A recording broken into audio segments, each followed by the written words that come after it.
वालेकुम dear students, welcome to learning with Mutahir. आज जो हम डिस्कस करने जा रहे हैं जी MGT 101 स्प्रिंग 2023 का GDB 1। वो क्या कह रहा है जी, to understand the concept of adjusted cash book and bank reconciliation statement. Question start करने से पहले कुछ चीज़ें समझ लें कि बैंक रिकॉन्सिलेशन स्टेटमेंट क्या होती है।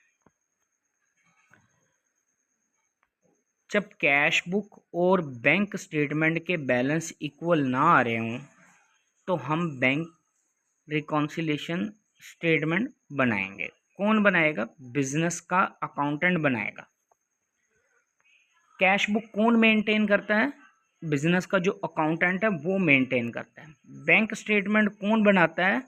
बैंक प्रिपेयर करता है बैंक स्टेटमेंट। और जो बैंक रिकॉन्सिलेशन स्टेटमेंट होगी, जब कैश बुक और बैंक स्टेटमेंट का बैलेंस इक्वल ना आ रहा हो तो बैंक रिकॉन्सिलेशन स्टेटमेंट बनाई जाती है। तो बैंक रिकॉन्सिलेशन स्टेटमेंट एक स्पेसिफिक डेट को बनाई जाएगी, मीन 30 जून, 31 दिसंबर, 30 अप्रैल, एक स्पेसिफिक डेट को बनाई जाएगी। ठीक है जी। और ये कौन बनाएगा? अकाउंटेंट बनाएगा।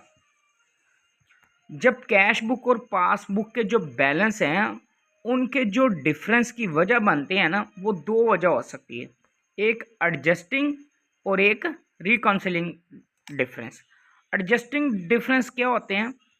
वो मिस्टेक जो कैश बुक की तरफ से मिस्टेक होती हैं, जो अकाउंटेंट की तरफ से मिस्टेक होती हैं, ठीक है, वो मिस्टेक्स को हम कहते हैं एडजस्टिंग डिफरेंस। ठीक है। एक चीज़ और ज़हन में रखना, जो कैश बुक और जो पासबुक के जो बैलेंस होते हैं ना, जब अकाउंट ओपन करवाया जाता है बैंक में, ठीक है, तो दो टाइप्स के अकाउंट्स ओपन होते हैं। एक होता है आपके पास फिक्स्ड डिपॉजिट और एक होता है डिमांड डिपॉजिट्स। तो बैंक रिकॉन्सिलेशन जब भी बनेगी वो डिमांड डिपॉजिट अकाउंट की बनेगी, फिक्स्ड डिपॉजिट अकाउंट की बैंक रिकॉन्सिलेशन स्टेटमेंट नहीं बनेगी। जब बैंक में पैसे डिपॉजिट करवाए जाते हैं तो बिजनेस के लिए जो बैंक में डिपॉजिट हुआ है वो उसके लिए एसेट है, वो डेबिट बैलेंस होता है। और बैंक ने ये जो अकाउंट होल्डर से पैसे रिसीव किए हैं, बैंक के लिए वो लाइबिलिटी है, वो क्रेडिट बैलेंस होता है। सपोज दैट आपने बैंक में पैसे डिपॉजिट करवाए 1 लाख, बैंक आपको फैसिलिटी देता है कि 20,000 एक्स्ट्रा विड्रॉ कर सकते हैं। जो जो 20,000 एक्स्ट्रा विड्रॉ होगा वो बिजनेस के लिए लाइबिलिटी होगा, क्रेडिट बैलेंस होगा, और बैंक के लिए वो एसेट होगा, रिसीवेबल की नेचर से होगा, वो डेबिट बैलेंस होगा।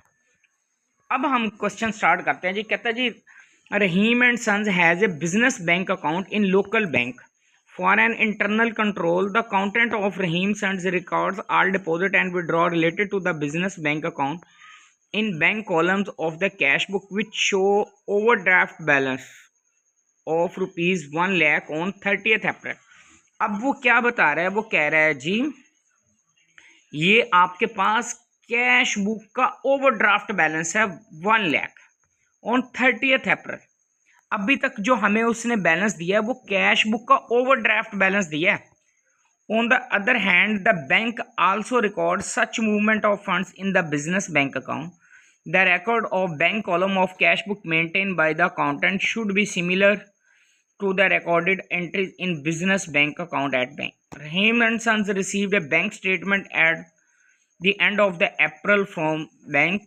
Unfortunately, the balance as per the bank column of the cash book maintained by the accountant of the business is not similar to the balance shown in the bank statement sent by the bank as on 30th April. The causes of disagreement between the balance as per cash book and the bank statement bank records as identified by the accountant are given below. अब क्या उसने कोई balance हमें दिया है कि bank की तरफ से या बैंक स्टेटमेंट की तरफ से ये बैलेंस है? नहीं, जस्ट उसने ये बैलेंस दिया है जो बैलेंस हमें कैश बुक का ओवरड्राफ्ट बैलेंस ₹1 लाख, जस्ट 30 अप्रैल को ये बैलेंस शो है। अब वो कह रहा है कि कौन कौन से डिफरेंस आए हैं, जरा पढ़ें। कह रहे जी, cheque of ₹85,000 issue during the month of April. Cheque उसने इशू किए अप्रैल में, कितने के भाई इशू किए हैं? 85,000। Out of a cheque 20,000 cashed जिसमें से 20,000 कैश हो गए during the month of April. तो भाई 85 में से 20,000 आपके कैश होंगे, रिमेनिंग 65,000 बच गए 30 अप्रैल तक। कह रहे हैं cheque of ₹10,000 was cash on 3rd में। भाई हम जो BRS बनाएंगे बैंक रिकॉन्सिलेशन वो 30 अप्रैल को बना रहे हैं, 30 अप्रैल तक के हमने डिफरेंस चेक करने हैं। वो चेक जाके कैश हो रहा है 10,000 को। तो भाई 85 में से 20 आप माइनस करो, 65,000 जो बैलेंस बचेगा ये आपके पास अनप्रेजेंटेड चेक है। और अनप्रेजेंटेड चेक का बैलेंस किस में होता है? डेबिट में होता है। अच्छा जी नेक्स्ट चलें। वो कह रहे हैं cheque ₹35,000 deposit into the bank. Cheque आपने डिपॉजिट करवाया 35,000 का बैंक फॉर कलेक्शन के लिए on 29 April were not credited by the bank till at the end of the April during the some clearance process. इसमें से जो है ना कोई भी चेक आपका क्लियर्ड नहीं हुआ, ठीक है। ये चेक डिपॉजिट करवाए हैं बट नॉट क्लियर्ड, ये क्रेडिट बैलेंस है 35,000। आगे क्या कह रहे हैं? इंटरेस्ट ऑन ओवरड्राफ्ट 5,000 है, charged bye the bank, debited in the bank statement. अब इंटरेस्ट चार्ज किया बैंक ने, तो बैंक ने ओवरड्राफ्ट है तो बैंक के लिए वो इनकम है, अकाउंटेंट के लिए वो क्या, बिजनेस के लिए वो एक्सपेंस है। तो अकाउंटेंट उसको रिकॉर्ड करेगा एज एन एक्सपेंस। क्या एंट्री पास करेगा accountant? Interest on overdraft debit और बैंक अकाउंट क्रेडिट। तो बैंक को इसलिए क्रेडिट कर लिया है, बैंक को ऑलरेडी पे किया हुआ है, तो और पे करना है ओवरड्राफ्ट के ऊपर, लाइबिलिटी इंक्रीज हो जाएगी मजीद, ठीक है। अब क्वेश्चन की रिक्वायरमेंट पढ़ो। कह रहा what will be the balance as per the bank statement.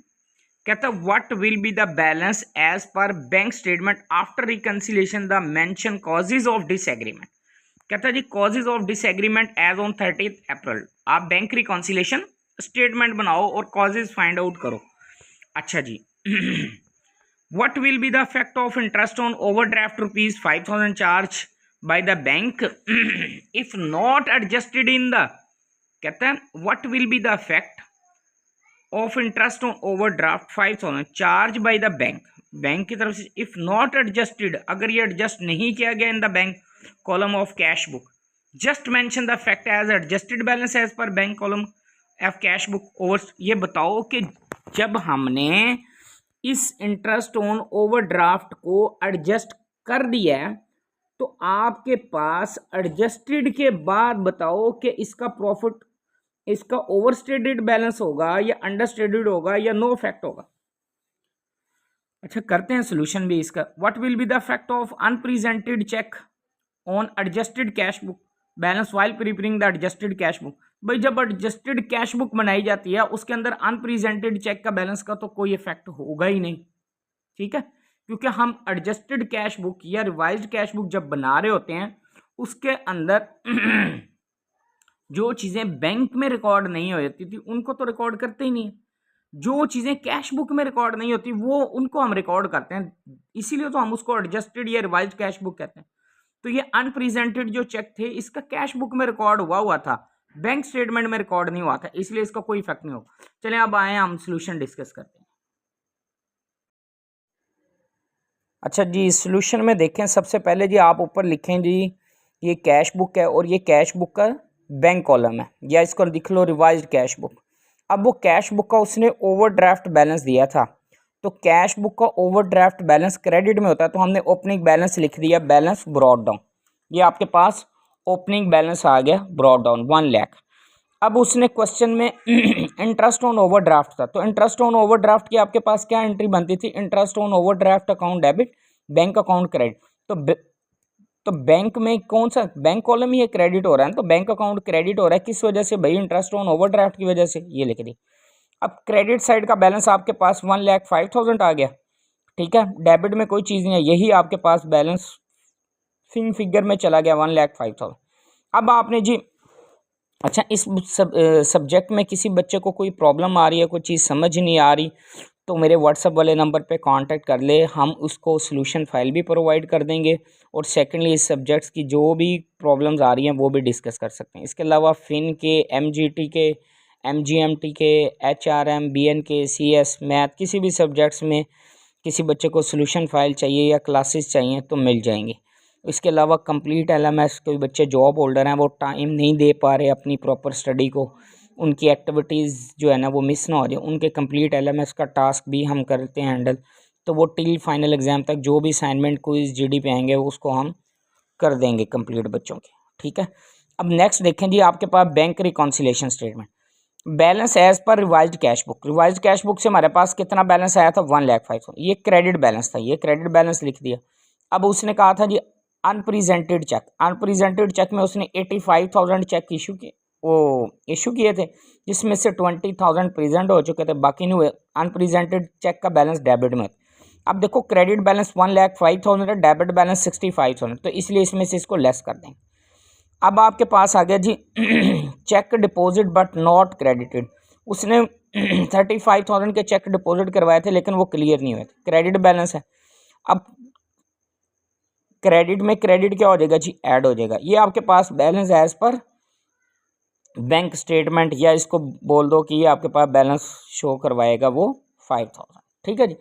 अब एक बात सुन लें ज़रा, यहाँ पे जो सेकंड क्वेश्चन की रिक्वायरमेंट थी कि जी रिवाइज्ड कैश बुक जब आओ, एडजस्टेड कैश बुक के अंदर आपका इंटरेस्ट ऑन ओवरड्राफ्ट का बैलेंस क्या होगा भाई, जब उसको एडजस्ट ही कर दिया अब उसका कोई इफेक्ट नहीं होगा, ठीक है जी।